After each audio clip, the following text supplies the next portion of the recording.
ડભોઈ તાલુકા વચ્ચે રતનપુર અને કરણીટ ગામ વચ્ચે ઉરસંગ નદીના પુલની લગોલગ ટ્રેક્ટર મારફતે થતા રેતીના ગેરકાયદેસર ખનનનું કૌભાંડ ઝડપાયું હતું. રતનપુરના સરપંચ મોતીભાઈ રોહિતે આ કૌભાંડ ઝડપી કલેક્ટર, પોલીસ અને ખાણ ખનીજ ખાતાને આની જાણ કરી હતી. ડભોઈ તાલુકા વચ્ચે રતનપુર અને કરણીટ ગામ વચ્ચેથી ઉરસંગ નદી પસાર થાય છે. અહીંયા પુલ બનેલો છે. આ વિસ્તારના રહીશો માટે જીવાદોરી સમાન છે. આ વિસ્તારના ઉપરાંત ડભોઈ તાલુકાના સુધીના ગામોમાં વાહન ચાલકો માટે આ પુલ આશીર્વાદ સમાન છે.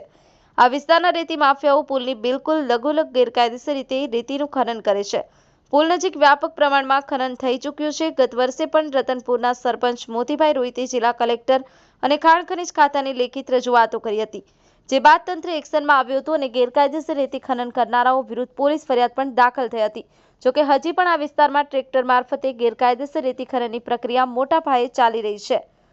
પુલ પાસે જ ખોદકામથી પુલ તૂટવાની બીક ટ્રેક્ટરો મારફતે પુલ નજીકની ભેખડો ગેરકાયદેસર ખોદી નખાય છે.